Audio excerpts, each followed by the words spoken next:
밤에도 폭염으로 인한 정전 사태가 속출했습니다. 차량 화재 소식도 또 전해졌습니다. 최유경 기자가 사건 사고를 종합했습니다. 밤 늦은 시각, 주민 10여 명이 아파트 단지 앞 도로를 서성이며 연신 부채질을 합니다. 놀이터 벤치에 앉아 잠시 더위를 잊어보려고 하지만 절로 흘러내리는 땀은 어쩔 도리가 없습니다. 어젯밤 11시쯤 이 아파트 단지 250세대에 전력 공급이 중단됐습니다. 지금 집에 선풍기도 안 돌아가고 도저히 깜깜해서 잠을 잘 수는 없어서 너무 더우니까 차에 에어컨을 틀고 안에서 그냥 텔레비 보고 있어요. 30년 넘은 낡은 변압기에 임시 방편으로 외부 변압기를 증설했지만 열대야의 전력 사용이 늘자 결국 다시 전기가 끊긴 겁니다. 어젯밤 9시 10분쯤 대구 파우동의 한 아파트 단지에서도 정전이 발생했습니다. 600여 가구에 2시간 동안 전기 공급이 끊겨 무더위 속에서 주민들이 큰 불편을 겪었습니다. 어제 오후 6시 10분쯤엔 대전 중리동 한밭대로에서 61살 이모 씨가 몰던 승용차에 엔진 과열로 추정되는 불이 났습니다. 이 사고로 차가 완전히 불탔지만 이 씨는 무사히 대피했습니다. KBS 뉴스 최유경입니다.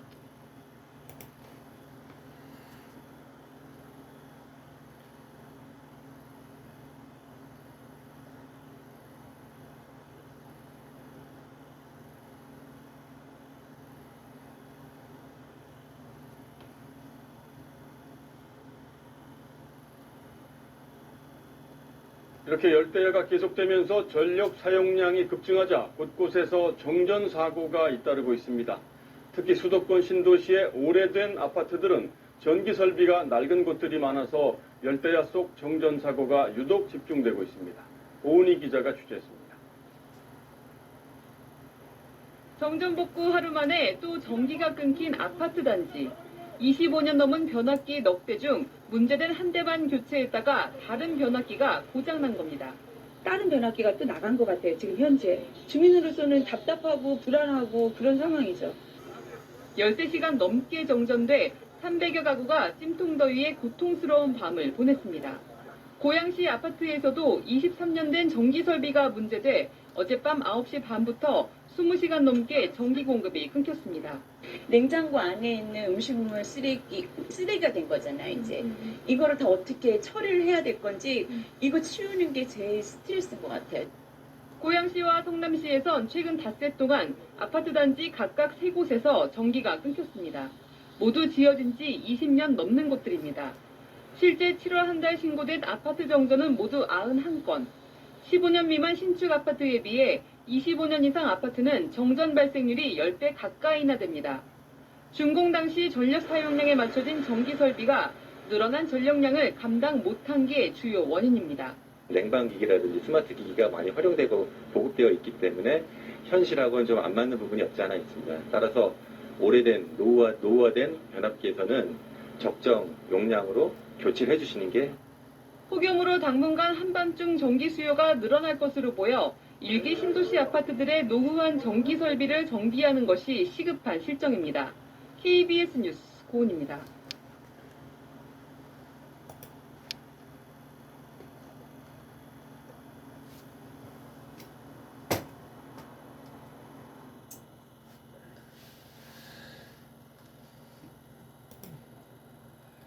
판다가 라면 먹는 거 처음 봐? 처음 보겠지. 어젯밤 서울과 경기 지역에는 많은 비가 내렸습니다. 일부 지역에서는 낙뢰와 강한 바람으로 인해 전기 공급이 중단돼 주민들이 불편을 겪게 됐습니다. 이덕영 기자입니다. 오늘 새벽 경기도 안산시 월피도 주택들이 온통 어둠에 쌓여 있습니다. 어젯밤 10시쯤 강한 소나기와 바람에 나뭇가지들이 쓰러지며 전기줄이 끊어져 전기 공급이 3시간 동안 중단된 겁니다. 그때 빵 터지면서 이때가 나갔다가 다시 들어왔다가 다시 또 나갔다. 비슷한 시각 인근 본호동에서도 전신주에 번개가 떨어지며 전기 공급이 끊겼습니다. 갑작스런 정전으로 안산시 주민 1,900여 세대가 밤사이 불편을 겪었습니다. 또 서울 서초구 잠원동에서는 비바람에 쓰러진 나무가 전선을 건드려 2,800여 세대가 1시간 동안 전기 공급을 받지 못했습니다. 서울과 경기 지역에 번개를 동반한 폭우가 내린 건 대기가 불안정해졌기 때문인데 어제 자정까지 500여 회의 낙뢰가 떨어졌고 시간당 최고 강우량은 20mm였습니다. MBC 뉴스 이덕영입니다.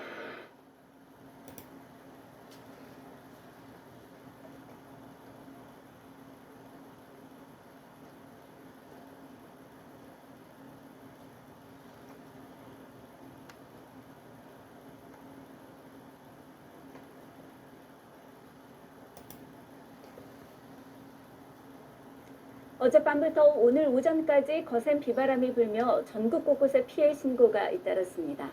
신축 건물 가설물 붕괴 우려로 도로가 통제되는가 하면 3만 세대 규모의 정전이 발생하기도 했습니다. 유서영 기자가 보도합니다.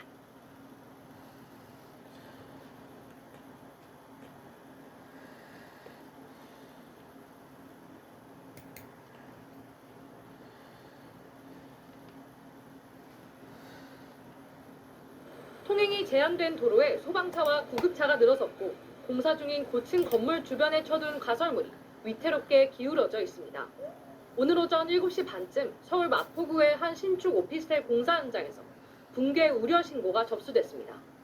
구청 직원들과 소방, 경찰 등이 출동해 오전 9시 40분쯤 안전 조치를 완료했지만 만리제로 일부 구간이 2시간가량 양방향 통제되며 출근길 교통 혼잡을 빚었습니다. 구청 측은 강풍으로 인한 것으로 보고 자세한 원인을 조사하고 있습니다. 어젯밤 9시 반쯤엔 경기 부천시와 서울시 양천구 일대에서 정전이 발생했습니다. 저희 아기가 있어가지고 냉장고 같은 경우 이제 얼려놓는 게 있으니까 부천 변전소 송전선로에 약 37초간 이상이 생기면서 두 지역 3만 180세대가량의 전기 공급이 끊긴 겁니다.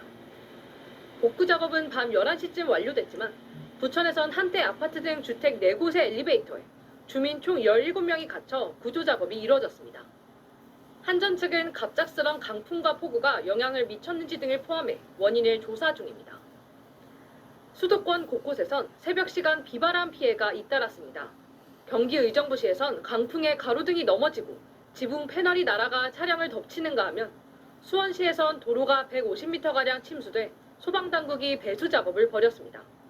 기상청은 전국에 내일 오전까지 매우 강한 바람으로 피해가 예상된다며 시설물 파손과 낙하물로 인한 피해에 주의할 것을 당부했습니다. MBC 뉴스 유서연입니다.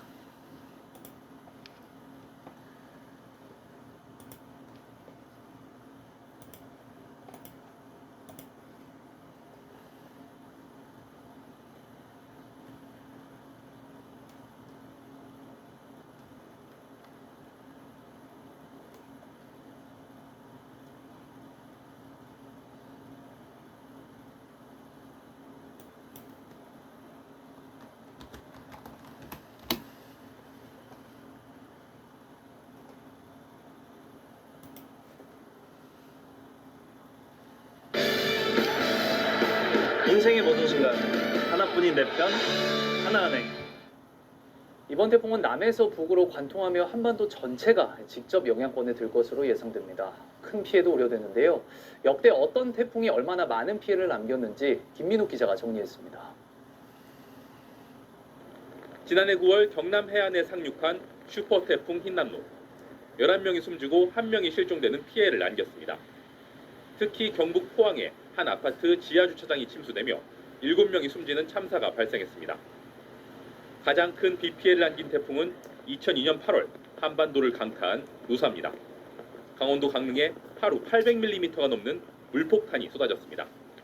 기상 관측이 시작된 1904년 이후 하루 동안 가장 많이 내린 비였습니다. 도시는 물바다로 변했고 초속 50m가 넘는 강풍에 피해가 속출했습니다. 태풍 루사로 246명이 숨지거나 실종됐고 역대 가장 많은 5조 1천억 원의 재산 피해가 났습니다. 풍속으로만 보면 이듬해인 2003년 9월 태풍 매미가 가장 강력했습니다.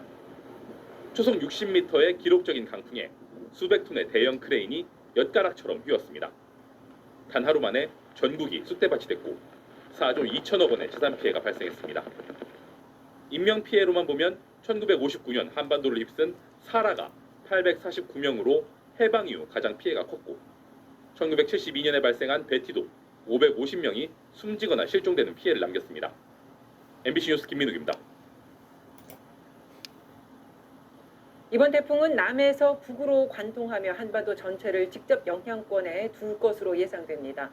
많은 비와 강풍을 동반하며 큰 피해가 있을 것으로 우려되는데요. 역대 어떤 태풍이 어떤 피해를 남겼었는지 김민욱 기자가 한번 정리해봤습니다.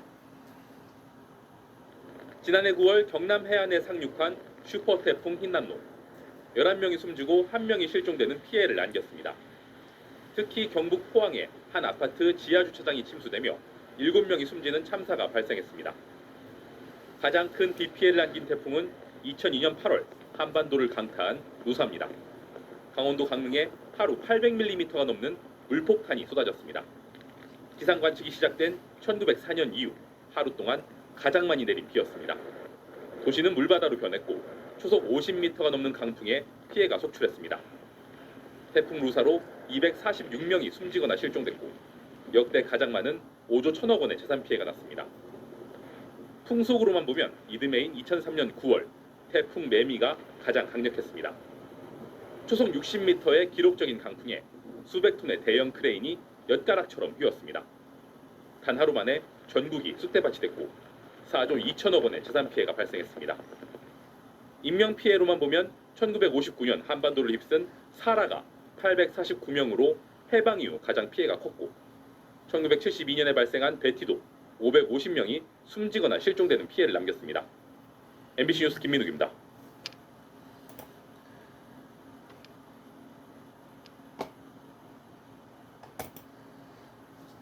자, 흰남노의 위력이 어느 정도일지는 과거 우리나라에 피해를 입혔던 태풍들과 비교해보면 조금은 더 와닿을 수 있을 것 같은데요. 바람의 강도나 중심 기압만 놓고 보면 루사나 매미 등 역대 최악의 태풍들과 비교해서 강하면 강했지 더 약하진 않을 거란 전망입니다. 송기성 기자의 보도입니다. 가장 쓰라린 기억을 남긴 태풍은 2002년 8월 마지막 날 상륙했던 루사였습니다. 바람보다 비로 인한 피해가 더 컸습니다. 순간 최대 풍속은 초속 56.7m, 시속 204.1km로 역대 세 번째. 하지만 강릉에만 무려 870.5mm의 물폭탄을 쏟아부으며 기상관측 이래 1일 최다 강수량을 기록하면서 2000년대 이후 최다인 246명의 인명피해 그리고 5조 원이 넘는 역대 가장 큰 재산 피해를 남겼습니다. 당시 전국의 66만 가구가 정전을 겪어야 했고 경부선 철도 일부가 물에 잠기기도 했습니다. 다음으로 큰 피해를 입혔던 태풍은 루사의 상처가 채 아물기도 전에 다음 해인 2003년 9월에 찾아온 매미입니다. 매미는 비보다 바람의 위력이 강했습니다. 이를 최다 강수량은 역대 6위였지만 순간 최대 풍속이 당시 풍속계의 상한선이던 초속 60m로 역대 가장 강력한 바람을 동반했습니다. 이를 최대 풍속도 초속 51.1m에 달해 건물 간판과 가로수가 맥없이 뽑혀나가고 1000톤에 달하는 항만 크레인도 한 방에 쓰러질 만큼 위력이 대단했습니다. 추석 연휴 마지막 날 우리나라를 휩쓸고 지나간 매미의 영향으로 모두 119명이 숨졌고 역대 두 번째로 큰 4조 2천억 원의 재산 피해가 발생했습니다. 태풍의 위력을 결정하는 중심기압 기준으로는 1959년 발생한 태풍 사라가 역대 1위입니다. 중심기압 951.1헥토파스칼로 역대 최악인 849명의 인명피해를 남겼습니다. 중심기압이 낮을수록 위력이 강한데 앞서 언급했던 매미가 953.9헥토파스칼, 루사는 962.6헥토파스칼이었고 현재 북상 중인 흰남노는 제주 서귀포에 상륙하는 오늘 새벽 0시 기준 940에서 950헥토파스칼의 역대 최대 강도가 예상되는 만큼 어느 때보다 철저한 대비가 필요해 보입니다. MBC 뉴스 송기성입니다.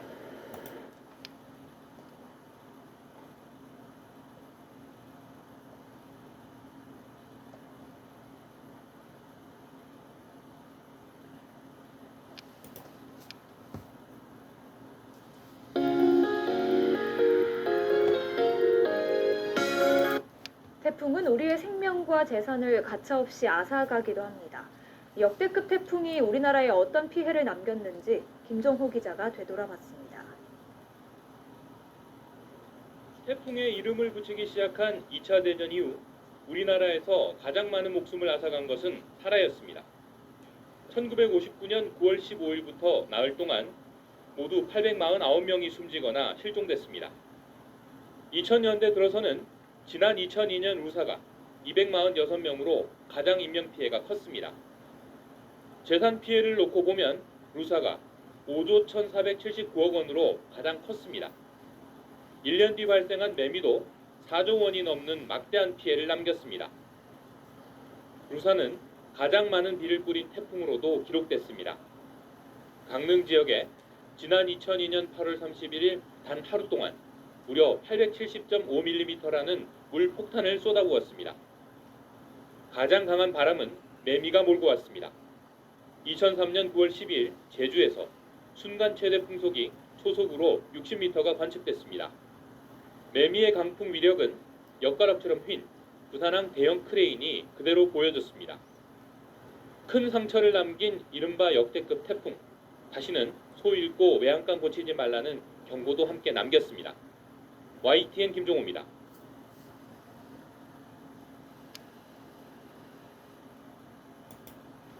아직 끝나지 않은 여름, 한반도를 향해 돌진하는 수상한 움직임.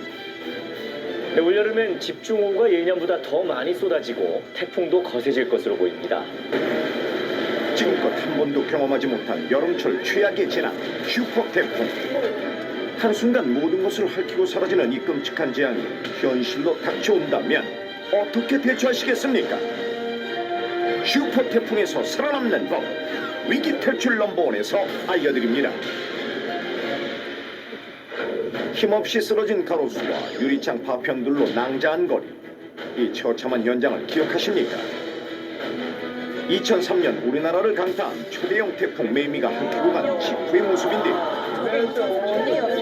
당시 약 800개의 도로와 30개의 다리를 무너뜨렸을 정도로 파괴적이었을 뿐만 아니라 사망자 132명, 이재민 6만 1000명을 낸 우리나라 최악의 악몽으로 기억되고 있는데요.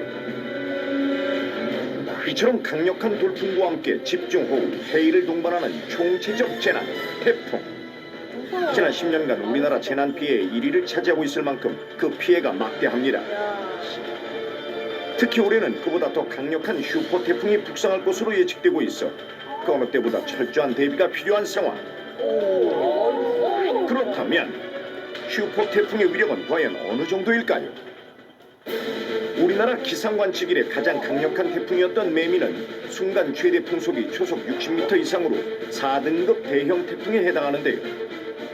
슈퍼 태풍은 그보다 더 강력한 초속 67m 이상의 초대형 강풍을 동반합니다. 이 정도 강풍이면 사람은 물론 달리는 기차를 넘어뜨리고 철탑이나 빌딩까지 붕괴시킬 정도로 파괴적인데요.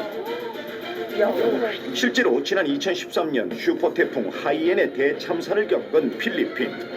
1초에 무려 87m를 날아가는 사상 초유의 강풍으로 무려 2,300여 명의 목숨을 앗아갔었죠. 최근 중국과 대만 지역을 강타한 슈퍼 태풍 사우델로로의 파괴력 또한 막강한데 당시 블랙박스 영상을 보면 갑자기 불어닥친 태풍이 눈앞에 모든 것을 쓸어버리는 모습. 바로 앞에 있던 하얀색 자동차는 자취를 남기지 않고 사라져버렸습니다. 이처럼 한순간 휘몰아쳐 모든 것을 앗아가는 최악의 재난 슈퍼 태풍. 더 이상 남의 얘기가 아닙니다. 태풍의 에너지원은 따뜻한 바다로부터 공급되는 수증기인데 특히 1년 중 바닷물의 온도가 가장 높은 시기인 9월에는 더 강력한 태풍이 발생할 수 있는데요. 최근 한반도 주변의 바닷물의 온도가 평년보다 높기 때문에 강력한 태풍을 넘어서 슈퍼 태풍이 발생할 가능성 또한 염두에 둘 필요성이 있습니다. 한반도를 향한 슈퍼 태풍의 경우 만약 그 우려가 현실이 된다면 어떻게 해야 할까요? 슈퍼 태풍으로부터 살아남는 법 첫 번째, 길에서 태풍을 만났을 때 안전한 대처법은 무엇일까요?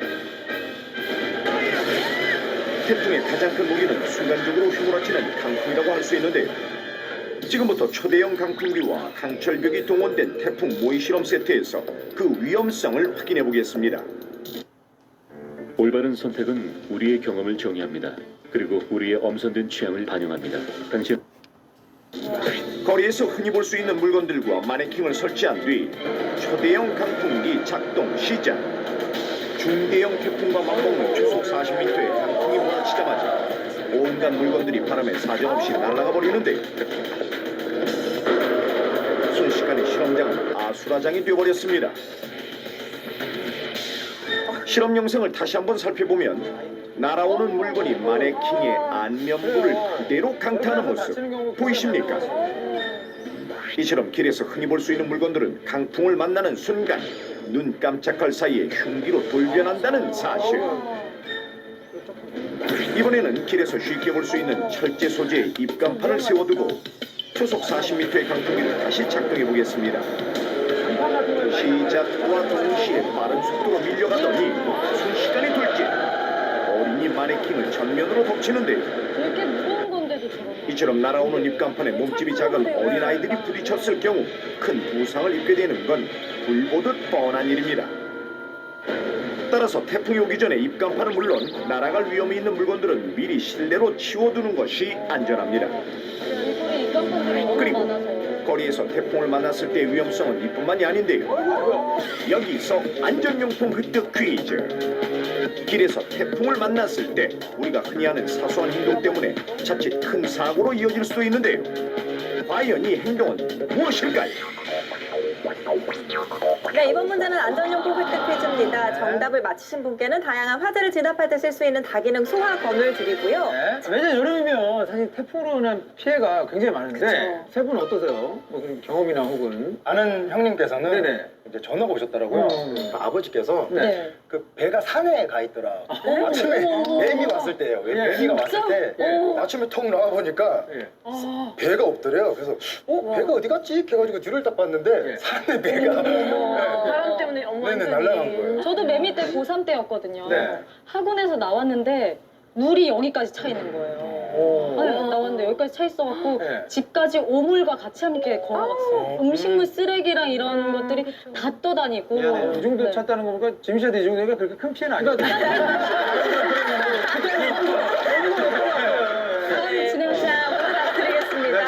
태풍을 만났을 때 우리가 하는 이런 사소한 행동이 위험한 결과를 낳을 수 있다고 합니다. 그렇죠. 어떤 행동일까요? 뭘까요, 과연? 네. 뛰어가는 거? 편하게. 주관식인가요? 뛰다 보면은 이게 바람의 속도가 더 붙어가지고 휙 날아가요. 가속이 붙어가지고 네. 뛰다가 그 뛰는 속도에 뒤에서 바람이 불면 더 빨리 뛰는 거. 엄청 빨리 뛰시는구나. 저는 예를 들어서 길거리에는 우체통이라든지 나무 이런 입간판 이런 걸 막 잡는 거 있잖아요.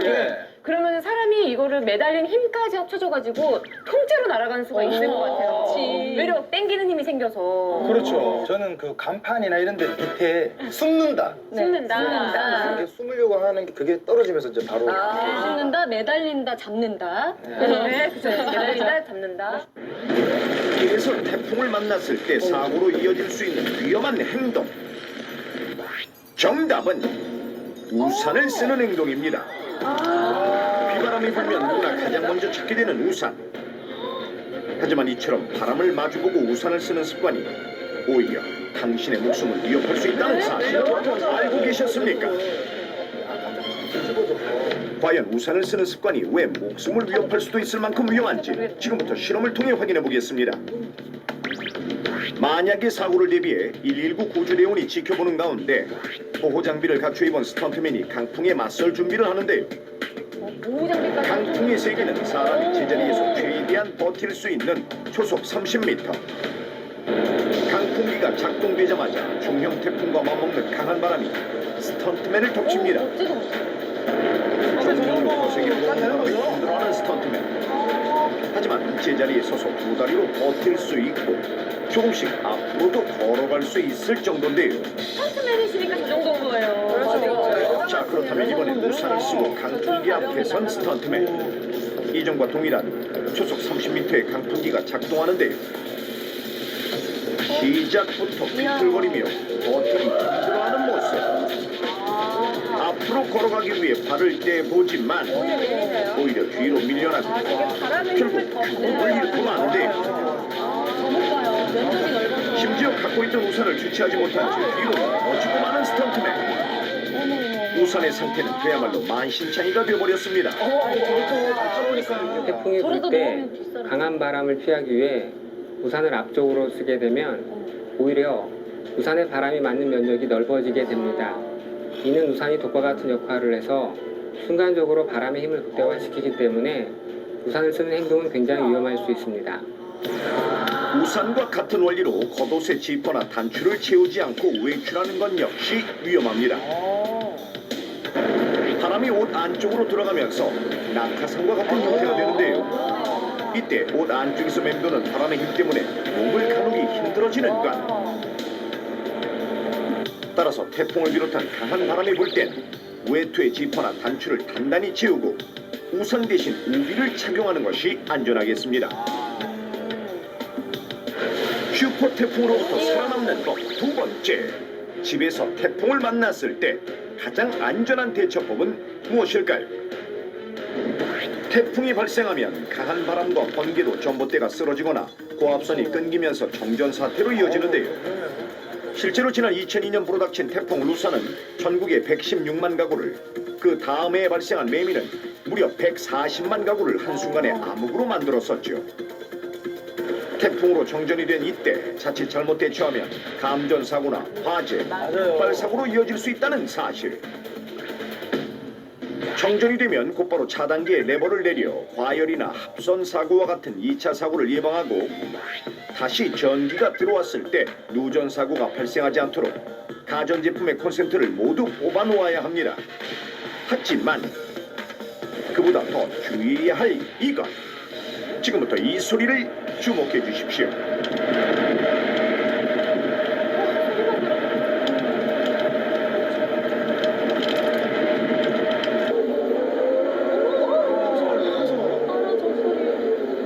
태풍이 불 때면 우리를 두려움에 떨게 하는 이 소리. 당장이라도 유리창을 깨 부술 듯 위협적인데요. 실제로 태풍으로 인해 가정에서 피해를 입는 대표적인 것 중에 하나가 바로 이 유리창입니다. 강한 바람에 유리창이 깨지게 되면 그 파편이 순식간에 집안 전체를 덮치는데요. 바람에 날아오는 날카로운 유리 파편은 우리 가족의 생명까지 위협할 수 있습니다. 실제로 2003년 태풍 매미로 고층 아파트 베란다 창문이 수백 장 깨지면서 수십여 명의 부상자가 발생했고, 2010년 불어닥친 태풍 곤파스에 의해서는 고층 빌딩 9층에서 11층 사이의 유리창이 산산조각 나기도 했는데요. 그렇다면 태풍으로부터 유리창 파손을 예방하는 가장 좋은 방법은 무엇일까요? 위기 탈출 넘버원에서 제안하는 한층 더 업그레이드된 유리창 파손 대비법. 준비물은 테이프로 단 한 가지인데요. 자, 여기서 밀가루 퀴즈입니다. 테이프를 이용해 유리창 파손 사고를 예방할 수 있는 가장 안전한 방법은 무엇일까요? 네, 이번 문제는 밀가루 퀴즈입니다. 저희가 그 창문과 테이프를 준비했습니다. 네, 저희가 세 가지 색깔을 준비했으니까요. 각자의 방법을 보여주시고요. 의견을 모아주세요. 사실 제가 2, 3년 전에 했을 때는 신문지를 적셔서 이렇게 유리창에 다 붙였었거든요. 근데 그때 기억으로는 청테이프를 이렇게 X자로 한번 해주시겠어요? 어떻게 하셨는지? 보여주시면 됩니다. 네. 어떤 대로 이거를 끝과 끝을 딱 X자로 잘하시네요. X자만 해서 될까요? 우선 이렇게 하면 조금 유리를 잡아주는 힘이 생기니까. 네. 저도 예전에 저도 붙여본 기억이 있는데 네네. 가로로 시작하는데 테두리에다가요? 테두리를 먼저 주시고 그러면 창틀과 창문에 그 이음새를 테이프로 다 고정시킨다. 다 테두리를. 약간 최 씨가 약간 업자 느낌 좀 나네요. 신집에서 나오는 아저씨 싸게 좀 해주세요. 태풍에도 떨었습니다. 이렇게 해서 그래 나는 이건 아닌 것 같은데. 얘보단 얘가 나을 것 같아요. 좀 더 업그레이드 버전이에요. 이렇게 되면 뭐 될 수 있는 한 많이 붙이자라는 약간 그런 좀 덜 튀게끔 하는 게 목적이기 때문에 이럴 거면 다 붙이면 더 안 튀잖아. 그게 제일 좋습니다. 이렇게 그러니까 X자뿐만 아니라 테두리까지. 아니 제 생각에는 저는 별표 있잖아요. 우리 문장 부호 중에 이렇게 해서 여기 한번 별표. 지금 여기 더 보태는 거죠 지금? 여기 네 맞아요. 그래서 여기랑 중요하다. 네. 별자로 붙이기. 이 별자에다가 가장자리까지 하면은 더 완벽해지지 않을까? 그러면은 테두리는 붙이는 거 처음 봐요. 아무래도 이음새를 붙이게 되면 원래 창문이 막 이렇게 흔들리잖아요. 네, 그렇죠. 그럼 여기 이음새를 붙이게 되면은 덜하게 되죠. 아니요, 이거 다 아닐 것 같아요. 다른 이건 것 같아요. 이거를 얘 유리창에만 붙이는 게 아니라 문틀. 아닌 것 같아. 문틀에다가 이렇게. 그러면 어떻게 나가요? 자, 베란다를 어떻게 나가요? 아닌 것 같아. 아니 태풍 올 땐 베란다 안 나가. 안 나가야지. 이렇게요? 여기도 하나 하고. 이거는 무슨 사건 났을 때 이렇게 하던데. 이렇게 붙이면 얘네 때문에 유리 창문이 안 날아가는 거야 지금. 그치? 그니까. 아니면 이거 다 합하고 요거까지 할까? 이건 아닌 것 같아. 이거는 개업식이나 이렇게 개업식이나 이렇게 테두리 안에 별표로 가겠습니다. 테두리 안에 별표 붙이기요. 이거 정답 맞는 것 같아. 심지어 나름 예뻐요. 자, 그럼 벌칙 세트 들어와 주세요. 정답을 외쳐주세요. 태풍으로 인한 유리창 파손을 예방하는 테이프 활용 방법은 창문 이음새와 유리에 별표로 붙이기. 이게 정답 맞는 것 같아요. 다시 3, 2, 1. 자, 다시 3, 2, 1. 자,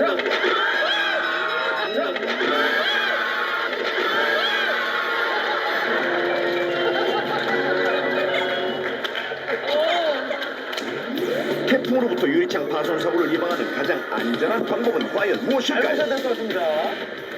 우리가 흔히 알고 있는 유리창에 테이프를 X자로 붙이거나 젖은 신문지로 유리창 전체에 도포하는 방법.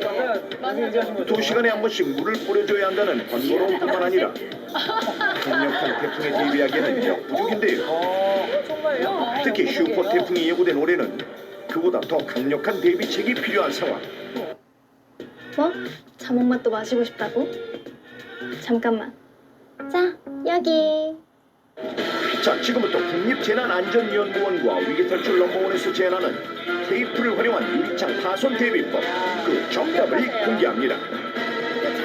먼저 테이프를 길게 늘어뜨린 뒤 유리창 이음새 부분을 감싸듯 붙입니다. 역시 시골. 그 다음 벽에 고정되어 있는 창틀과 창문이 만나는 곳에 한 번 더 테이프를 도포하는 건데요. 여기 모르셨죠? 이렇게 이중으로 도포하는 겁니다. 이걸 어떻게 이때 테이프에 기포가 발생하지 않도록 최대한 밀착해서 가로, 세로 꼼꼼하게 붙여야 하는데요. 이중으로 붙여야 돼요. 과연 이 간단한 방법만으로 이게 다야? 강풍에 안전하게 버텨낼 수 있을까요? 이게 다네요. 먼저 아무런 접시가 되어 있지 않은 유리창, 초속 40m 세기의 강풍기를 작동시켜 보는데요. 강풍에 의해 유리창뿐만 아니라 창문과 창틀 사이가 심하게 흔들리는 모습. 그리고 유리창이 파손되고 마는데요. 그 순간을 다시 살펴보면 창문이 창틀에서 빠지면서 유리창이 깨지는 모습 보이십니까? 실제로 태풍에 의해 유리창이 파손되는 원인은 유리창 자체가 깨지는 것보다 이렇게 창틀에 고정되어 있던 창문이 떨어져 나오면서 깨지는 경우가 대다수라는 사실. 자, 그 이유는 무엇일까요? 창호 등에 태풍에 의한 압력이 가해지게 되면 가운데가 부풀어 오르는 배부름 현상이 발생하게 됩니다.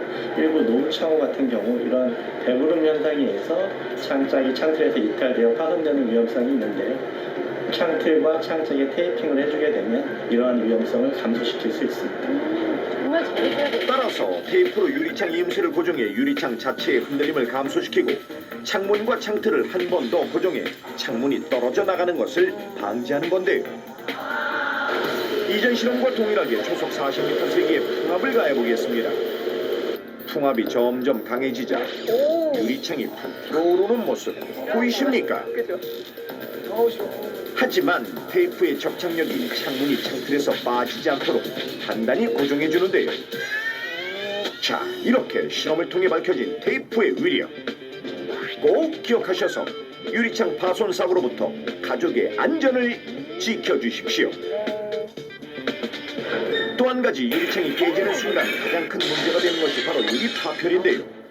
날카롭고 미세한 가루가 사방으로 흩어질 뿐만 아니라 눈에 잘 띄지 않아 더욱 치명적이죠. 그 예방법은 바로 유리창에 안전 필름을 붙이는 것입니다.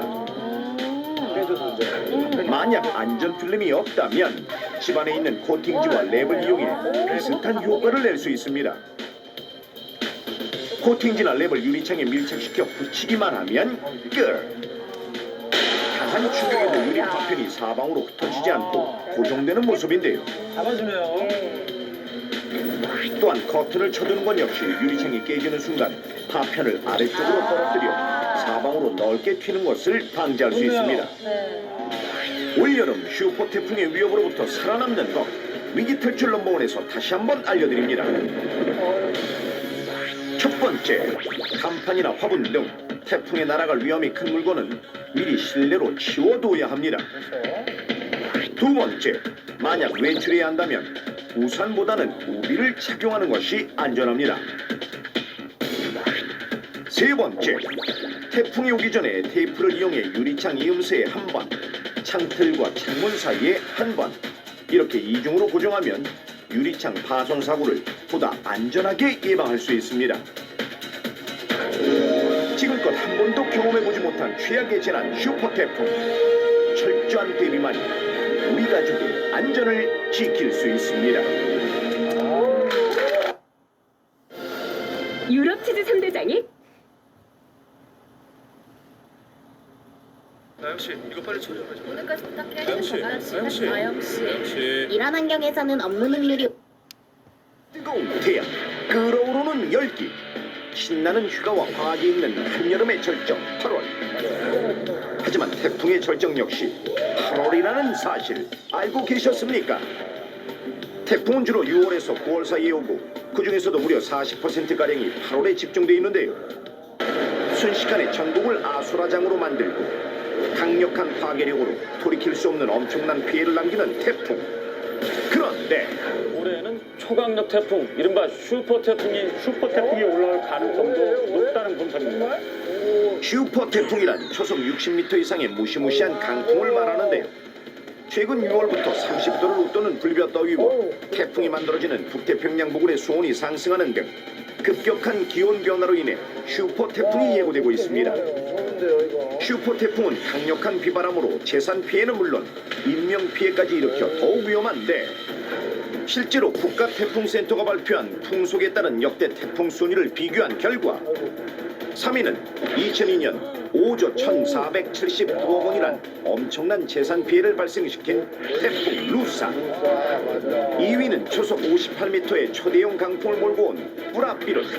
국내뿐만 아니라 중국에도 큰 인명 피해를 입혔고, 대한민국을 강타한 역대 태풍 1위는 2003년 발생한 태풍 매미. 17,000여 대의 유리창이 깨지는 재산 피해는 물론 큰 인명 피해를 일으키기도 했는데요. 강력한 바람으로 전국을 쑥대밭으로 만드는 엄청난 파괴력을 가진 태풍. 그 위력을 알아보기 위해 실험을 진행했습니다. 실제 태풍의 세기를 만드는 강풍기와 그 강력한 바람에 살인 무기로 변한다는 입간판을 준비. 성인과 어린이의 몸무게에 맞게 마네킹을 고정시킨 후 슈퍼 태풍의 위력에 맞먹는 초속 50m의 강풍으로 실험 시작. 강풍이 불자 순식간에 앞으로 밀려나가는 입간판. 심지어 가속도가 붙어 마네킹과 정면으로 충돌하고 마는데요. 과연 마네킹의 상태는 어떨지. 그 결과는 충격적이게도 형체도 알아볼 수 없을 만큼 산산조각난 마네킹. 실제 사람이었다면 끔찍한 결과를 초래했을 정도입니다. 강력한 태풍이 불면 바람에 물건이 날아가는 것은 물론 어린이나 노약자, 심지어 건강한 성인 남성까지 바람에 버틸 수 없을 정도로 매우 위험합니다. 이런 강력한 위력을 가진 태풍에 큰 피해를 입는 곳이 바로 도시. 인명 피해와 재산 피해는 물론 대규모 정전과 고압 감전의 위험까지. 다른 지역에 비해 도시에 더 큰 피해가 발생하는 이유 알고 계십니까? 고층 건물이 밀집한 서울. 이런 고층 건물 사이에 발생한 틈으로 많은 양의 바람이 휘몰아치게 되면 건물 사이의 좁은 곳으로 바람이 통과하기 위해 그 속도가 급격히 빨라지게 돼 빌딩 바람 효과를 일으키는 것.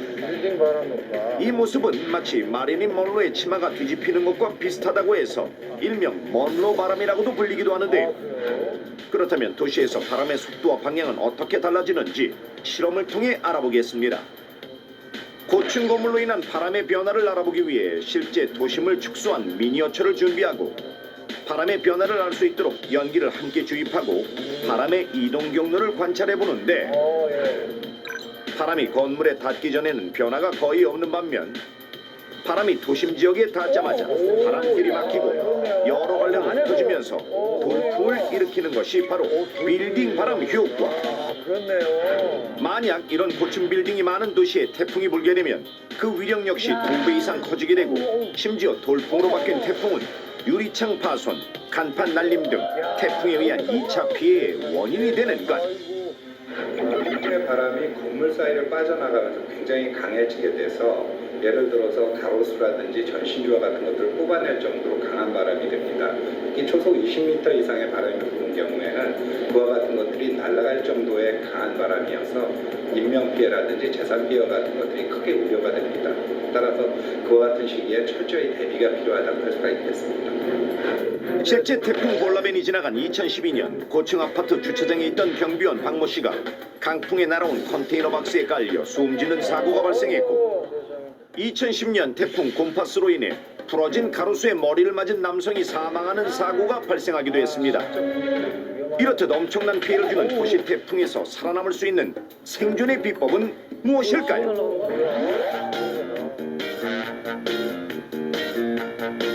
최근 뛰어난 입담과 재치로 사랑받는 최유빈 양.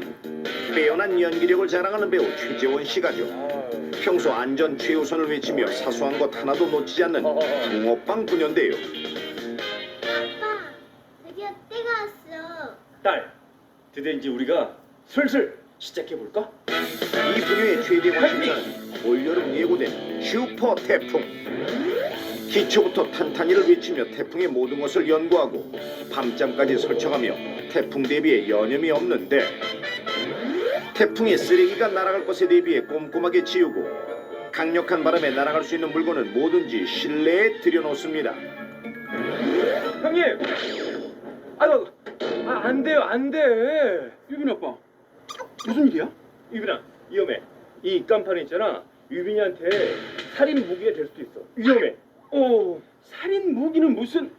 고작 간판 하나 가지고 왜 이렇게 요란이야? 아저씨, 곧 태풍 온다는 소식 못 들으셨어요? 그렇지. 여름이면 늘 오는 게 태풍인데 뭘 새삼스럽게 태풍 타령이야. 아, 우리 형님 또 이 안전 불감증. 형님, 이렇게 가게 앞에 입간판은요, 태풍이 오기 전에 반드시 건물 안으로 다시 들여놔야 된다고요. 우리 아빠 말이 맞아요. 그래, 나 실수했네.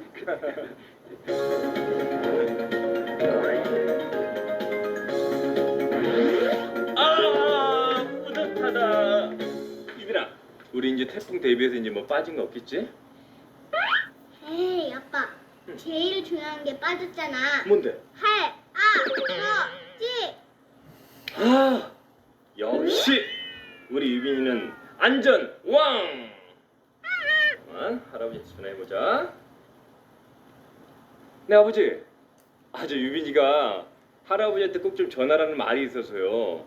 왜 아버지처럼 그 시골에서 농사 짓는 분들 같은 경우에는 왜 태풍에 대비해서 이 비닐하우스의 안전 조치를 취하셔야지만이 이 농작물의 피해를 최소한 줄일 수 있고요. 또 아무리 더우셔도 이 산사태의 위험이 있으니까 절대 계곡 근처에 가시면 안 되고요. 잠깐만요. 유빈아, 할아버지 전화 받아볼래? 응. 할아버지 사랑해요. 전화요금 많이 나가니까 편지로 써드릴게요. I love you.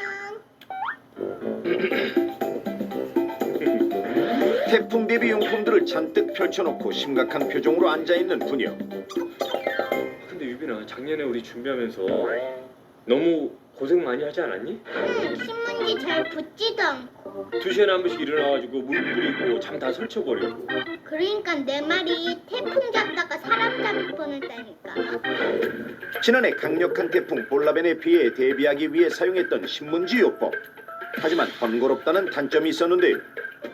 강풍에 유리창이 깨지는 것을 방지하기 위해서 유리창에 신문지를 붙이는 신문지요법은 계속 물을 뿌려줘야 한다는 단점이 있어서 효과가 없었다고 생각할 수 있는데요. 신문지를 붙이게 되면 강풍에 유리창이 깨지더라도 유리 파편이 사방으로 튀는 것을 막아 2차 피해를 예방할 수 있습니다. 올해는 뭐 좀 좋은 방법이 없을까? 좋은 방법이 떠올랐어. 정말? 응. 어떤 방법인데? 바로 슈퍼 태풍 대비를 위해 태풍 박사가 된 아빠 최재원 씨. 뚝딱뚝딱 방법을 찾아낸 것 같습니다. 이제 우리 집은 안전하다. 우리 아빠 최고! 그날 밤 슈퍼 태풍이 몰아친 유빈이네 아파트. 그리고 다음 날 강력한 슈퍼 태풍으로 인해 아파트 전체가 쑥대밭이 됐지만 유빈이네 가족은 아빠가 찾아낸 이 방법 덕분에 안전할 수 있었는데요. 과연 그 방법은 무엇일까요? 보기 드립니다. 1번 유리창과 창틀 사이에 테이프를 붙인다. 2번 우물정자 모양으로 테이프를 단단히 고정한다. 3번 X자로 테이프를 붙이고 주방용 랩을 꼼꼼하게 붙인다. 자, 과연 태풍으로부터 가정의 안전을 지킨 방법은 무엇이었을까요? 숙소 생활하지 않아요, 두 분은?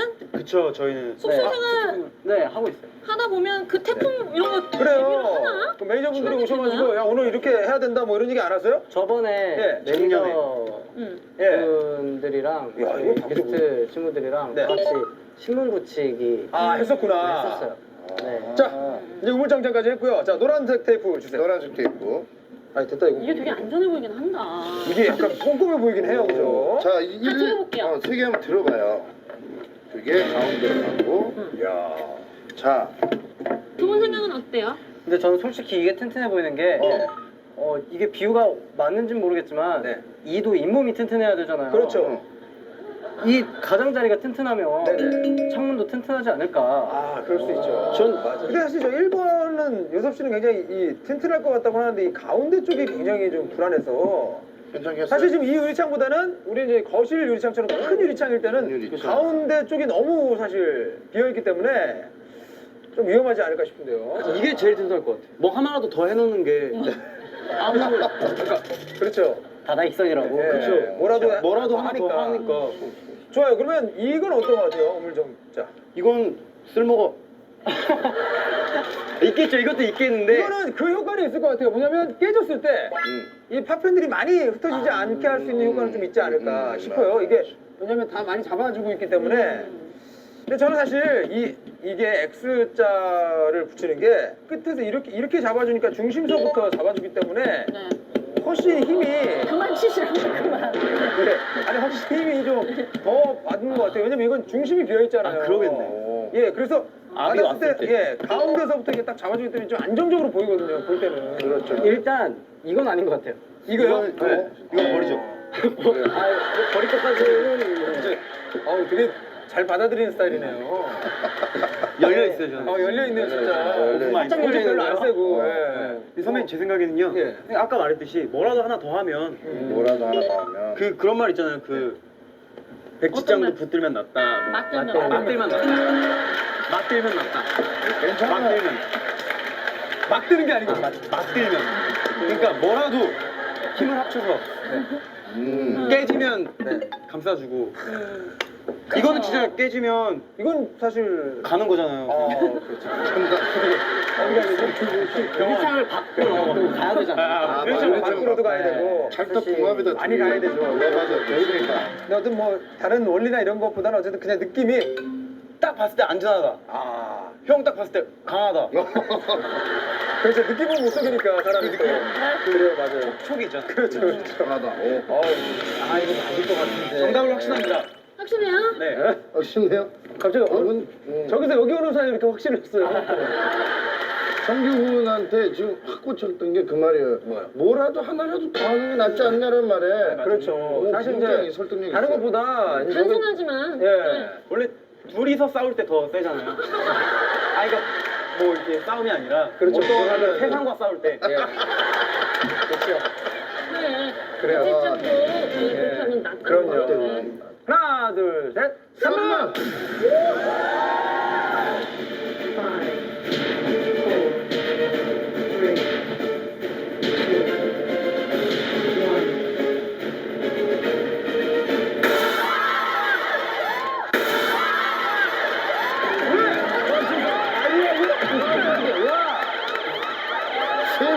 아니에요? 아, 내 거 또 안 나온 것 같은데? 1번이지? 1번. 인문 없어서. 인문. 오, 장윤정 씨 지금 오페라 유령이야, 오페라 유령. 아니 김종국 씨께 왜 나한테 온다고? 난 나는 내 것도 맞고 이 아저씨 것도 맞고 이게 나는 왜 자꾸 반쪽만 만나? 아, 뉴스에 X자로 붙이라고 나왔어. 뉴스에 X 나왔었는데? 아니, 뉴스에서 거짓말을 한 거예요? 저 KBS 뉴스에서 봤어요. 진짜로, 진짜로. 아, 소감 어때요, 맞아보니까? 세네요. 이번 시즌 굉장히 세네요. 내가 들어오면서 독해졌어요. 아니, 성기 씨 어때요, 느낌이? 좋겠어요. 얘 왜 이렇게 웃기니? 아, 진짜. 윤정 씨 얼굴이 더 웃겨요, 지금.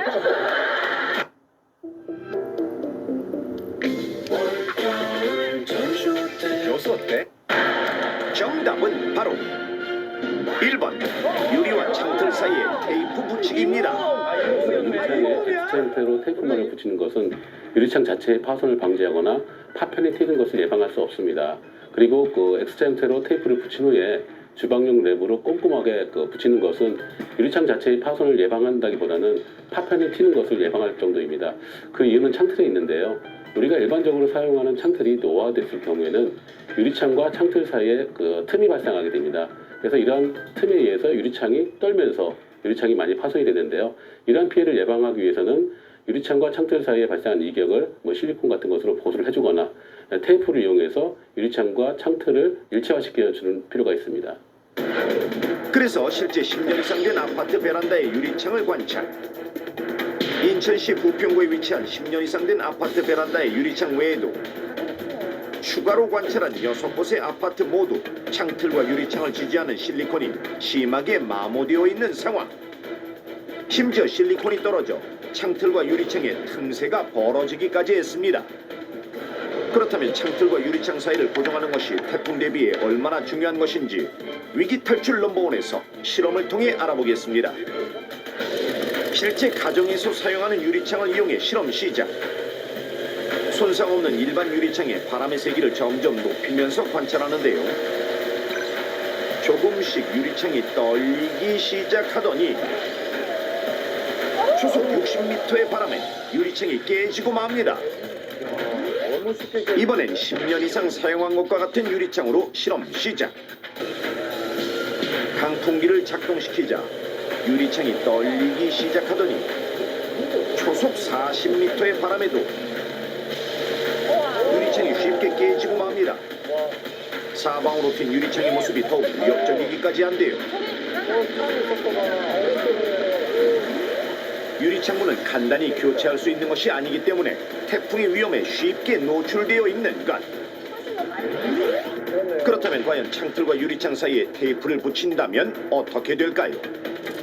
이번에도 바람의 세기를 점점 높이면서 관찰을 시작해 보겠습니다. 일반 창틀과 비교해도 흔들림이 거의 없는 상태. 심지어 슈퍼 태풍을 넘어서는 초속 70m의 바람에도 유리창은 손상 없이 안전합니다. 실험을 통해 밝혀진 창틀 테이핑의 안전도 생활 속 간단한 방법으로 내 생명을 지킬 수 있는데요. 강력한 슈퍼 태풍으로부터 우리 가정을 지키는 방법 넘버원에서 알려드립니다. 태풍 발생 전 수시로 일기예보를 체크해서 태풍에 대비해야 하며 창틀에 테이프를 붙일 때는 기포가 발생하지 않도록 최대한 밀착해서 가로 세로 빽빽하게 붙여야 하고 태풍이 지난 뒤에는 모기약을 이용해 깔끔하게 뗄 수 있으니 안심하셔도 좋습니다. 만약 외출 중 태풍을 만난다면 주변에 날아갈 수 있는 물건은 없는지 확인하고 최대한 빨리 건물 안으로 대피, 유리창에서 가급적 멀리 떨어진 곳에서 안전을 지키셔야 합니다.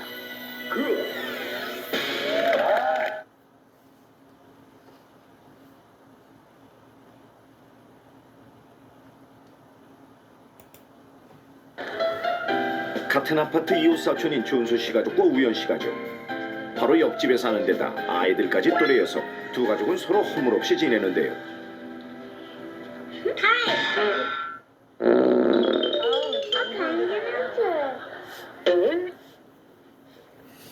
야, 이건 내 거야. 우리 아빠 방귀가 얼마나 독한데. 냄새 짱이야, 짱. 응? 우리 아빠도 방귀 냄새 짱인데. 아직 철없는 아이들 때문에 가끔 민망할 때도 있습니다. 아, 그나저나 휴가 어쩌기로 했어? 우린 다음 주인데 계획은 아직 없어. 그래? 잘 됐다. 우리도 다음 주인데 휴가 같이 가면 되겠다. 그래. 그렇게 두 가족은 함께 휴가를 떠나기로 마음먹는데요. 여행에 필요한 물건을 함께 쇼핑하며 마음껏 휴가 기분을 내는 두 가족. 아이들도 각종 물놀이 용품이 눈앞에 보이자 신이 나는지 마트 곳곳을 쉴 새 없이 뛰어다닙니다. 쇼핑을 마친 두 가족은 우연 씨네 집으로 함께 들어왔는데요. 왜 이러셔? 내가 맨날 가졌어. 아우, 싸우지 마. 사이좋게 놀아야지. 그런데 낚시 의자 하나를 두고 티격태격하는 두 사람. 애나 어른이나 휴가에 들뜨긴 마찬가지인가 봅니다. 며칠 후 내일이면 드디어 휴가를 떠나는 두 가족. 그런데 태풍 때문에 비가 많이 내리는 데다 바람까지 심하게 붑니다. 두 가족이 사는 곳도 태풍의 영향권에 들어가기 시작했는데요. 어떤 스타일로 해드릴까요? 저 태국 씨 스타일로 해주세요. 실내 있는 스타일을 좋아하시는군요. 내일 여행 가는데 날씨가 괜찮을까 모르겠네. 오늘 밤에 태풍 지나가면 괜찮겠지. 집 단속이나 잘 해야겠다. 가자고. 그렇게 준수 씨는 가족과 함께 집으로 돌아갑니다. 잘 가. 우연 씨도 태풍 소식에 걱정은 되지만 내일 여행을 위해 일찍 자기로 하는데요. 베란다 문도 꼭 잠그고 밖으로 통하는 모든 창문을 꼭꼭 닫는 우연 씨. 그리고는 거실에 이불을 깝니다. 덥고 습해서 도저히 침대에서 못 자겠다. 나 오늘 그냥 여기서 잘래. 아빠 나도. 오랜만에 같이 누워보는구나 아들. 그래, 뭐. 나도 오랜만에 혼자 넓게 쓰지 뭐. 불 끈다. 하지만 내일 여행에 들떠선지 우연 씨와 아들은 쉽게 잠을 자지 못합니다. 다음 날 아침 어제의 걱정과는 다르게 하늘이 맑게 개었는데요. 우와, 날씨 좋다. 여보? 그런데 피를 흘리며 누워있는 우연 씨와 아들. 마치 폭탄을 맞은 듯 유리 파편이 거실 여기저기에 떨어져 있습니다. 어젯밤 베란다 창문이 강한 바람에 깨지면서 우연 씨와 아들을 덮친 건데요. 우연 씨의 아내는 도움을 청하러 준수 시내로 뛰어갑니다. 누구세요? 도와주세요. 무슨 일이에요? 준수 씨 가족은 아무렇지도 않은 듯 벌써 여행 갈 준비를 마쳤는데요. 우리 애랑 애기 아빠가. 예? 얼른 119에 신고해. 준수 씨는 우연 씨를 돕기 위해 뛰어갑니다. 그런데 우연 씨의 집과는 달리 준수 씨네 집은 아무런 피해를 입지 않았습니다. 그런데 여긴 왜 이렇게 멀쩡해? 같은 아파트, 같은 층의 두 집. 태풍이 상륙한다는 소식에 두 집 모두 베란다 창문은 물론이고 밖으로 통하는 모든 창문은 죄다 꼭꼭 잠그고 잠이 들었는데요. 하지만 한 집은 베란다 창문이 박살나면서 피해를 입었고 한 집은 아무런 피해도 입지 않았습니다. 준수 씨네 집이 태풍의 피해를 입지 않은 것은 태풍이 불기 전 어떤 조치를 취했기 때문인데요. 흔히들 집에서 쉽게 구할 수 있는 것으로 누구나 손쉽게 조치를 할 수 있는 것입니다. 자, 그렇다면 태풍으로부터 유리창을 보호할 수 있는 이 방법은 과연 무엇일까요? 무술에도 있어요. 이거 뭐죠? 태극권. 강한 힘을 이렇게 싹 돌려서 반대로 내보내는, 약하게 만들어서. 그러면 베란다 앞에서 태극권 해야 돼요. 그게 아니라 이렇게 바람이 불어오는 쪽으로 선풍기를 이렇게 같이 대놓는 거죠. 확인합니다. 선풍기로 활용을 하면 태풍의 피해를 예방할 수 있다. 자꾸 때려. 밖에 웃음을 많이 걸어놓잖아요. 그 바람에 찢어지지 말라고 구멍을 뚫어요. 그렇죠, 맞다. 창문에 구멍을 뚫어요. 우리 집에 창문은 창문마다 태풍이 온다면 우리 집 집게 다 구멍 뚫고 태풍 지나가면 어떻게 이제 태풍 다 지나갔어 이제. 그때는 테이프를 막는 거죠. 비 들어오는데. 비가 거길 들어온다고요? 네. 들어와야 돼요.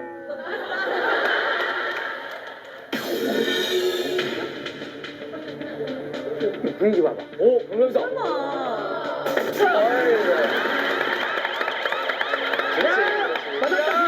신문지를 붙이는데 그냥 이렇게 붙이는 게 아니고 신문지의 기능은 일단은 깨졌을 경우에 이렇게 튕기는 걸 방지하기 위한 거고 테이프를 바르는 경우는 아까도 처음 얘기했지만 이게 깨지더라도 테이프에 붙어가지고 이제 좀 안전하게 깨지게끔 하는 그런 것 같아요, 내가 봤을 때. 그러니까 정답은 붙이더라도 빼곡하게 한 4시간 잡아야 될 것 같아요, 내가. 빼곡하게 신문하고 막 테이프를 막 빼곡하게 그냥 태도 없는 날은 이삿짐 센터 불러야 돼. 빼곡하게 건물 다 밀고 막 물건 밀고 해가지고 빼곡하게 그냥 이게 창문인지 다 신문인지 바르는 거야. 빼는 데다 2시간 걸리게. 아까 그 분은 옆집은 돌아가셔서 그거를 한 4시간 동안 붙이는데 그 작업을 하고 주무신 거예요. 그래 아까 그랬잖아. 빨리 준비해야 되겠는데? 이거 가갖고 붙이고 뭐 하여튼 뭐 그랬던 것 같아요. 진짜? 창문마다 그걸 다. 근데 박경은 씨 확인합니다.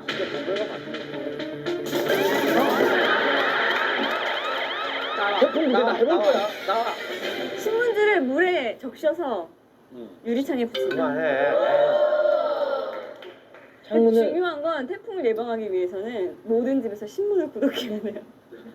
그렇죠. 뭐 둘이서 뭐 연인 사이예요? 왜 그래? 마주보면서 얘기를 해. 안 하는 건데.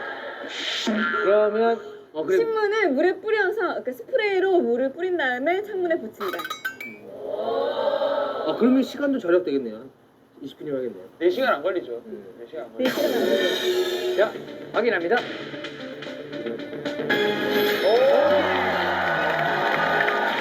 위기 탈출 넘버 1. 정답은 물에 적신 신문을 유리창에 붙이는 것입니다. 물이 말라버리지 않을까요? 태풍이 올라온다는 소식에 집으로 달려온 준수 씨네 가족. 혹시 모를 피해를 입을까 창문 단속을 꼼꼼히 하는데요. 그리고는 아들, 거기 신문 좀 가져다 줄래? 신문을 유리창에 붙이고 물을 뿌립니다. 베란다 창 전체에 물에 적신 신문을 붙이는 준수 씨. 그렇게 태풍에 대비한 준수 씨는 태풍이 올라오는 밤 아무런 피해를 입지 않았는데요. 하지만 아무런 조치를 하지 않은 우연 씨는 태풍이 올라오는 밤 베란다 창문이 강한 바람에 깨지면서 유리 파편에 크게 다치게 된 것입니다. 실제로 지난 2003년 태풍 매미로 인해 부산 시내에서만 17,000여 세대가 유리창이 깨지는 사고가 발생했고 울산에서는 고층 아파트의 베란다 창문 500여 장이 깨지면서 주민 100여 명이 손과 발, 어깨 등을 다쳐 급히 병원을 찾기도 했는데요. 2010년 불어닥친 태풍 곰파스에 의해서는 서울의 한 아파트 20여 가구의 베란다 유리창이 완전히 부서지기도 했습니다. 지난 7월에 발생했던 태풍 카눈도 적지 않은 피해를 남기고 사라졌는데요. 대전의 한 아파트에서는 옥상에 있던 가설물이 강풍에 날리면서 아파트 베란다와 주차된 차량을 덮쳤습니다. 이처럼 한 번 불어닥치면 수많은 인명피해와 함께 우리의 주거 공간을 위협하는 태풍. 우리나라는 지난 10년간 27개의 태풍이 불어닥치면서 419명의 인명피해와 13조 8천억 원 이상의 재산 피해를 남겼는데요. 그렇다면 태풍은 어떻게 만들어지는 걸까요?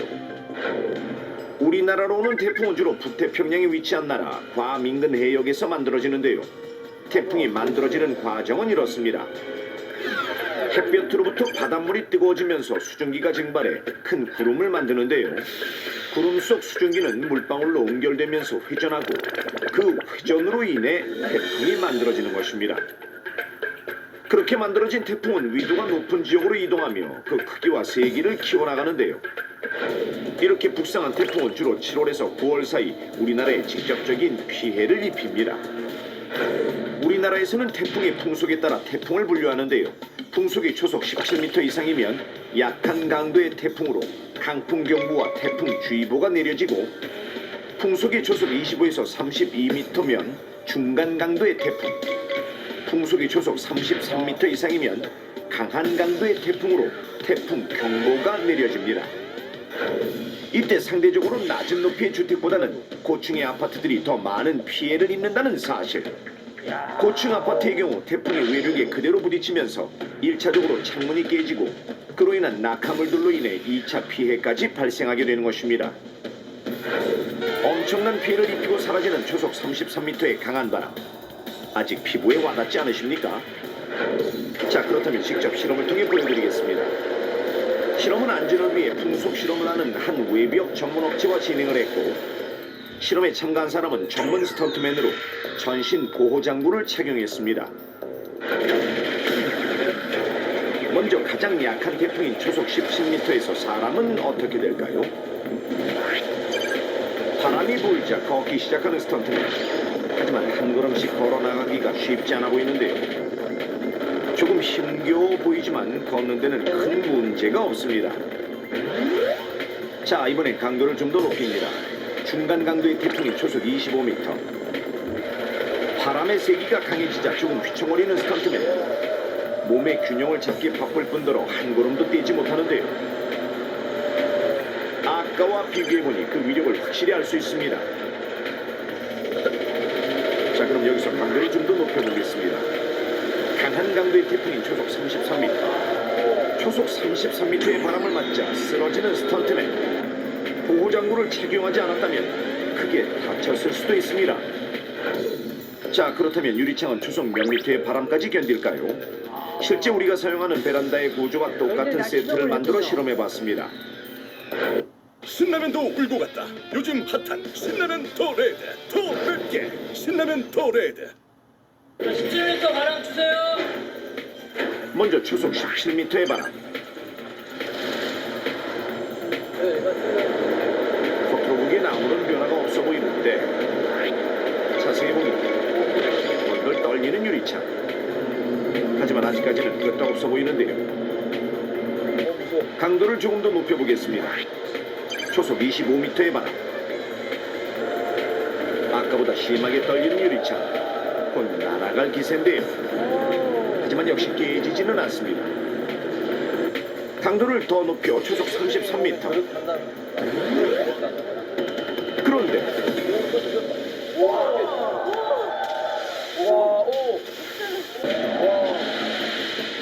보셨습니까? 심하게 떨리더니 순식간에 깨져버리는 유리창. 깨진 유리 조각은 베란다 안쪽 사방으로 튀었는데요. 찰흙을 붙여놓은 마네킹에도 유리 조각이 박혀 있습니다. 실제 사람이 들어가 있었더라면 크게 다쳤을 상황. 그런데 이렇게 위험천만한 상황을 달랑 신문지 한 장으로 방지할 수 있다면 믿으시겠습니까? 먼저 유리공사 시 유리가 깨지는 것을 방지하기 위해 주로 사용되는 청테이프와 나무 합판을 이용해 실험해봤는데요. 이것들은 과연 안전하게 유리창을 보호할 수 있을까요? 먼저 청테이프. 유리창에 청테이프를 X자로 붙인 뒤 유리창이 깨진 초속 33m에서 실험을 시작해봤습니다. 심하게 떨리는 유리창.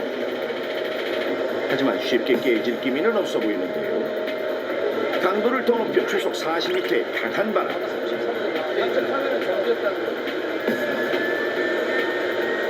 바람의 유리창이 점점 밀리더니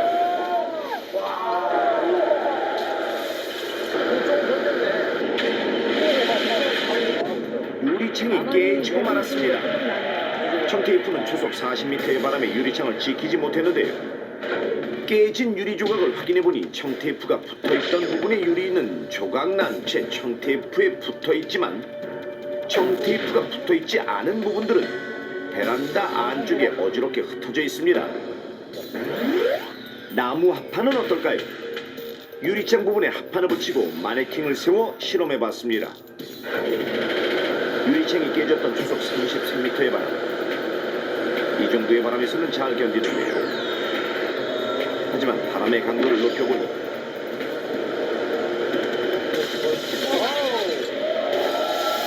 역시 깨져버리는 유리창. 게다가 나무 합판이 베란다 안쪽으로 날아가면서 마네킹에 부딪히는데요. 유리 조각 역시 베란다 안쪽 사방으로 튀어 있습니다. 그렇다면 신문지는 유리창을 잘 지켜낼 수 있을까요? 유리창에 물에 적신 신문지를 붙이고 초속 33m의 바람을 불게 했습니다. 초속 33m의 바람에 끄떡없는 유리창. 깨질 기미는 전혀 없어 보이는데요. 자, 이제 강도를 더 높여보겠습니다.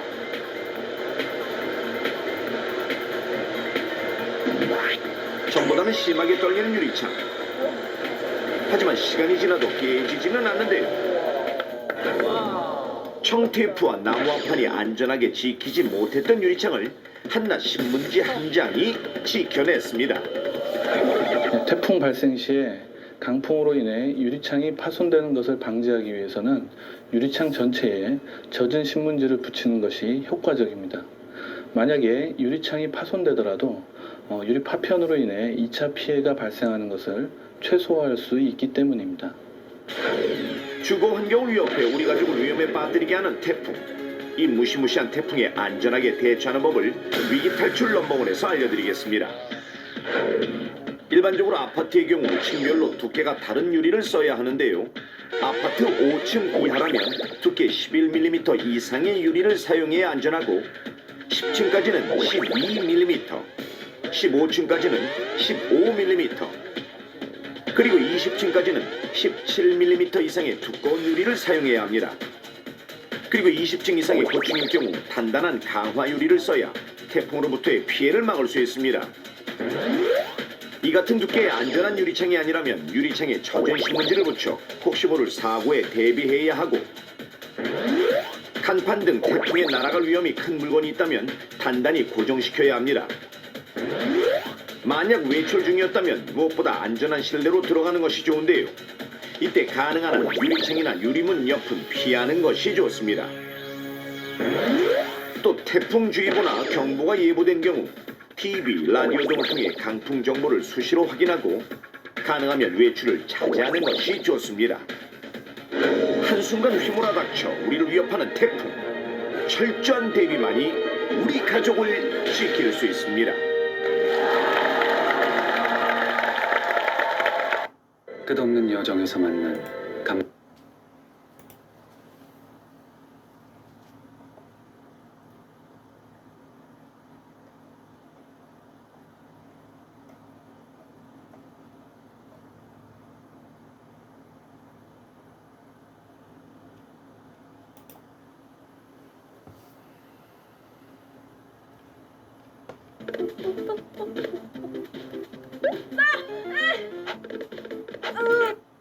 이번 태풍으로 대구에서는 한 명이 사망하고 한 명이 실종되는 피해가 발생했습니다.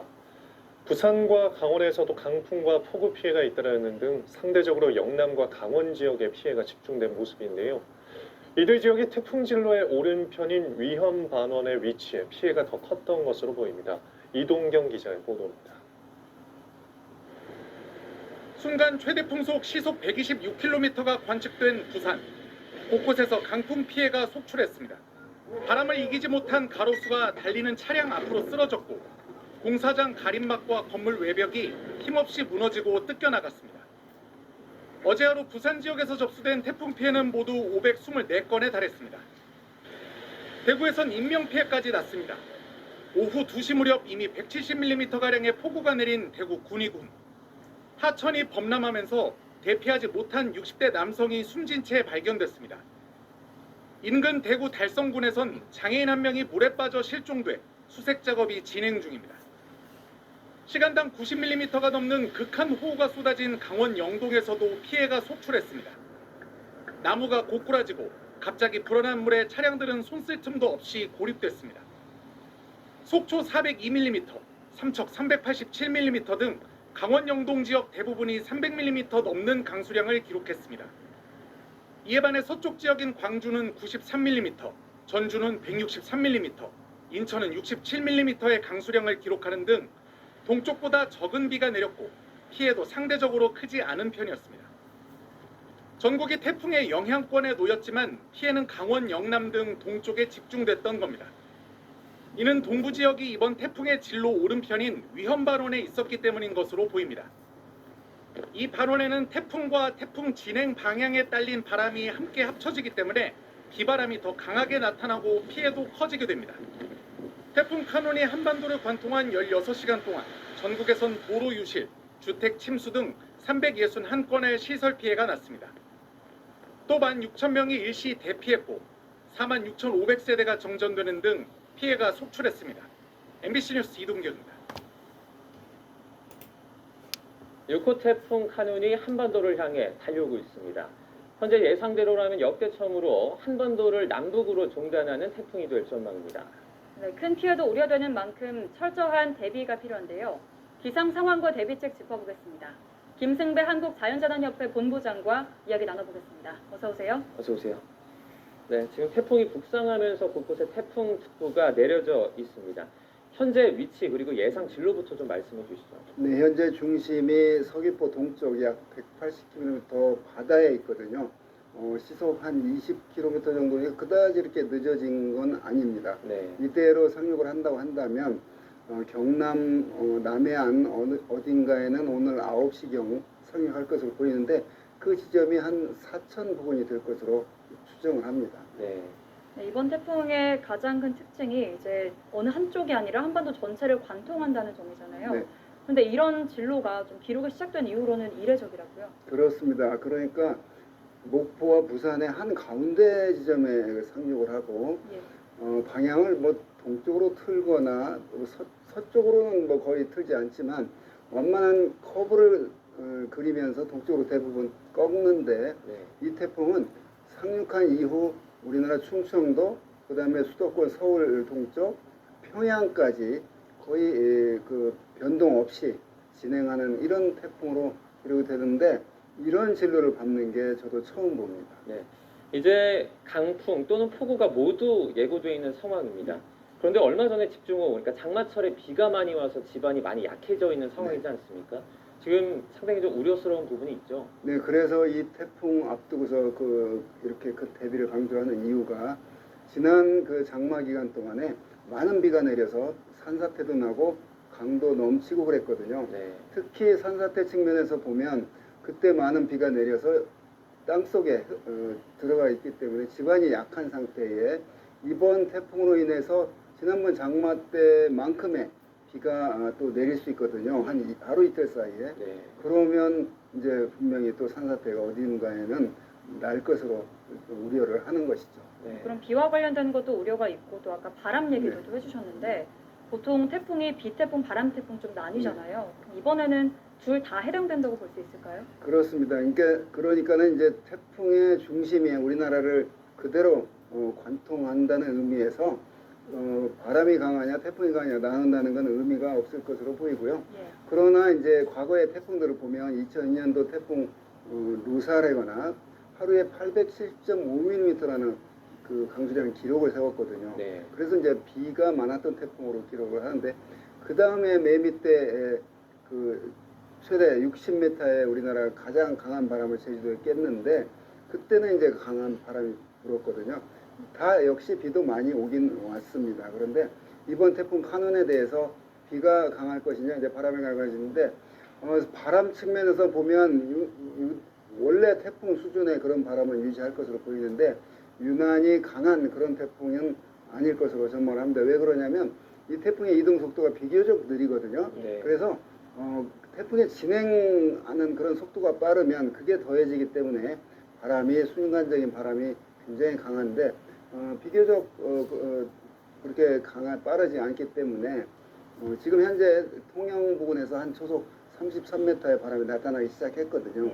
그래서 강풍 여기에 들어가고 한라산 같은 경우는 지금 230mm의 비가 어제 밤 시작한 이후 내렸기 때문에 자, 많은 비와 강한 바람이 우려되는 전형적인 그런 태풍이고 제일 우려되는 게 우리나라에 머무르는 시간이 길기 때문에 그 큰 피해를 볼 수 있는 그런 시간이 다른 태풍에 비해서 더 오래 지속될 것으로 보입니다. 네, 이제 가장 최근에 있었던 태풍 하면 이제 지난해 흰남노가 떠오르는데요.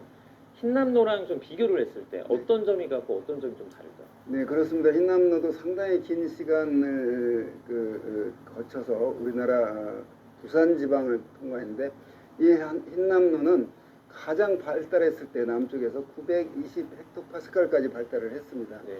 그리고 이번 카누는 그렇게까지 강하게 발달하지는 않았는데 우리나라 부근에 접근할 때는 그 흰남노가 한 965 헥토파스칼 정도 됐거든요.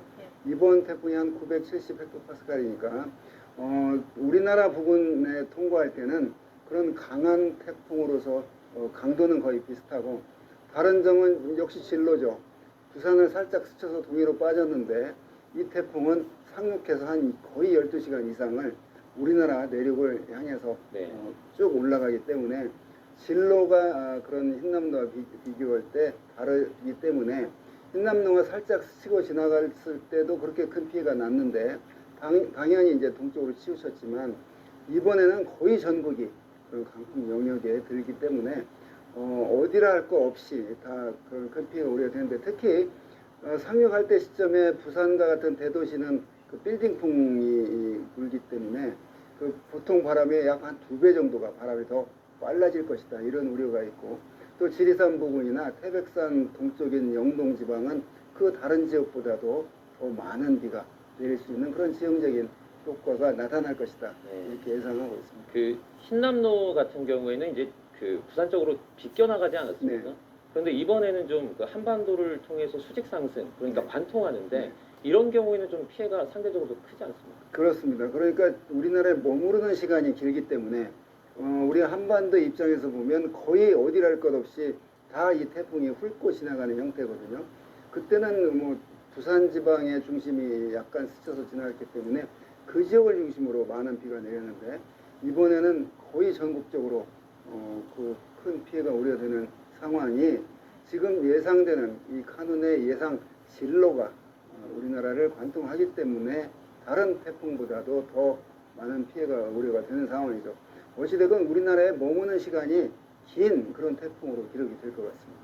네, 그러면 태풍이 이렇게 전국적으로 좀 훑고 지나갈 거라고 말씀을 해주셨는데 그러면 북상하면서 그 위력의 변화가 좀 어떻게 될 거라고 보세요? 그렇습니다. 이제 상륙하면 분명히 태풍은 약해집니다. 왜냐하면 그 육지를 만나기 때문에 그 마찰 그 역에 의해서 태풍의 위력은 분명히 약해지지만 그렇다고 해서 상륙하자마자 힘을 완전히 잃어버리거나 그러지는 않을 것으로 예상을 합니다. 그래서 지금보다 바다에 있을 때보다는 분명히 중심 부근의 풍속이 약해지겠지만 그래도 우리나라 수도권 주변에 근접한 오늘 저녁까지도 중심 부근에서는 한 25m 이상의 그런 바람이 불 것으로 예상이 되기 때문에 그 초속 30m냐 이제 25m냐 이 정도의 그런 어떤 차이지 강풍을 동반하면서 북상하고 있는 것이면 틀림이 없고 또 많은 양의 수증기를 동반하고 북상을 하고 지금 북쪽에서는 차고 건조한 공기가 내려오거든요. 그러면 이게 고온다습한 수증기와 차고 건조한 공기가 우리나라 부근에서 이제 부딪히기 때문에 태풍 자체가 가지고 있는 어떤 그런 많은 그 비구름 외에도 그런 외적인 다른 기상학적인 요인 때문에 더 많은 비가 내릴 수 있는 그런 어떤 그 위험한 지금 태풍을 우리가 앞두고 있습니다. 이제 앞으로 많게는 600mm의 폭우 그리고 조금 전에 이제 초속 30m 전후의 강풍이라고 말씀해 주셨는데 순간 최대 풍속은 또 초속 40m 가까운 그런 강풍까지 예상되고 있습니다. 이게 숫자로만 말하면 실감이 잘 안 나거든요. 이게 어느 정도 수준이 됩니까? 그렇습니다. 그 초속 한 30m 정도 되면 나무가 뿌리채 뽑힐 수 있는 그 정도의 강한 바람이고요. 네. 초속 40m 정도 되면 달리는 기차의 옆에서 측풍이 불면 기차가 넘어질 정도로 그런 강한 바람입니다. 네. 초속 40m 이상이 되면 큰 바위 덩어리가 여기에 있던 게 바람에 의해서 옮겨지는 제가 연도는 기억이 안 나는데 부산에서 지금도 그 바위가 치우지 않고 있다고 하는데 굉장히 큰 바위가 태풍에 의해서 거의 날아가다시피 해서 옮겨진 그런 사례도 있거든요. 그만큼 초속 30m 이상이 되면 어딘가 부러지고 또 무너지고 할 수 있는 그런 어떤 강한 위력을 지닌 바람임에 틀림없습니다. 네, 이렇게 태풍이 어쨌든 피해가 우려되고 있는데 그런데 지금 이동 속도가 조금씩 좀 느려지고 있어요. 아까도 이제 오전 3시에 도착할 것 같다가 4시로 좀 늦춰지고 이랬거든요. 이렇게 좀 느려지는데 그 이유가 뭘까요? 태풍이 어떤 지향류가 지금 강하지는 않거든요. 예. 그런데 그 늘어졌다는 게 아까 일시 좀 늘어졌는데 지금은 시속 한 22km 속도로 지금 움직이고 있기 때문에 결코 그렇게 아주 거북이 걸음을 걷고 있는 건 아니거든요. 그냥 휙 다른 태풍보다 한 시속 20-30km의 빠른 속도로 이동하지 않고 있지만 지금은 제가 보기에는 예상했던 대로 남해안에는 오전 9시경에는 상륙을 할 것으로 예상이 됩니다. 이제 진행 속도도 문제가 되는데 이 진로 자체가 예측했던 애초에 예측했던 경로가 좀 많이 달라지고 있는 것 같습니다. 처음에는 제 기억에 중국으로 간다 그랬다가 일본 쪽으로 꺾인다 그랬다가 이번에는 한반도를 통해서 수직으로 올라오고 있거든요. 그럼 이유가 있습니까? 네, 이 태풍이 하여튼 지금까지 오는 갈지자 중국 쪽으로 갈 때는 그때 그럴 수밖에 없는 그런 기압 배치였거든요. 그런데 우리나라 부근까지 덮었던 티벳 고기압이 폭염을 가져왔던 그 고기압 세력이 좀 약해지면서 중국 대륙에 딱 버티고 있었거든요. 굉장히 키가 큰 그런 고기압인데 그러니까 이 태풍이 중국 쪽으로 상륙하려다가 앞에 큰 고기압이 막고 있으니까 거의 이제 갈 곳을 잃고 제자리에서 약 이틀 동안 거의 정체하다시피 하면서 저 바닷물에 있던 찬물까지 끌어올리면서 세력은 좀 많이 그때 약해졌거든요. 그러다가 급 우회전하듯이 커브를 꺾는 이런 진로도 사실은 흔치 않은 진로인데 일본 큐슈 남쪽을 향해서 가다가 그쪽에서는 다시 또 북태평양 고기압을 만나니까 큐슈로 상륙해서 우리나라 동해상으로 울릉도 쪽으로 진출할 것으로 전망이 됐던 게 그 북태평양 고기압 세력이 역시 확장을 하니까 지금 이런 진로대로 했는데 이렇게 이제 변화하는 건 태풍 진로가 바뀌는 거는 이제 당연히 있을 수 있는 현상이라고 봅니다. 예, 그러면은 이렇게 좀 변화가 있었는데 지금 예상대로면은 한반도를 쭉 지나는 걸로 예측이 되고 있잖아요. 거기에는 좀 변화가 없을 거라고 보세요? 이제 우리나라 예상이 서울의 동쪽으로 이제 중심이 지날 것으로 보이는데 일본과 미국 해 공군 합동 태풍 경보센터 같은 경우는 서울의 왼쪽으로 중심이 지나는 것으로 보이는데 그 거리가 그렇게 큰 차이는 아니거든요. 그 정도의 오차는 당연히 있을 수가 있는 거고요. 그 변동이라는 게 그 정도. 그러니까 약간 서쪽으로 더 치우치느냐 아니면 지금 예상했던 대로 그대로 거의 서울을 동쪽으로 지나느냐 이런 정도의 차이지 처음에 꺾었던 것처럼 급 우회전을 되거나 이런 그런 진로의 변화는 없을 것으로 보입니다. 거의 서울 오른쪽이냐 왼쪽이냐 이 정도의 차이는 생길 수가 있습니다. 지금 상황에서 그러면 어느 지역에 있는 분들이 좀 어떻게 대피하는 게 좋을까요? 우리가 이제 늘 그 중심 부근의 오른쪽이 더 어떤 진행 방향에다가 태풍의 어떤 힘까지 더해져서 이제 더 위험하다, 더 바람이 강하다, 위험 반원이다. 왼쪽이 좀 감소하는 현상이 있다, 올라가는 진행 방향에. 그래서 이제 강한 반원 이렇게 얘기를 하는데요. 지금은 이제 오른쪽은 초속 28m가 불고 왼쪽은 초속 약간 낮은 26m가 불고 이렇게 따져서 안심이 되고 이런 상황은 결코 아니거든요. 그렇기 때문에 태풍의 중심이 우리나라 동서로 그렇게 넓지 않은 우리나라 한반도를 딱 반절로 나눠서 거의 올라가기 때문에 서쪽이건 동쪽이건 우리나라는 큰 피해가 이제 우려가 되는 그런 상황입니다.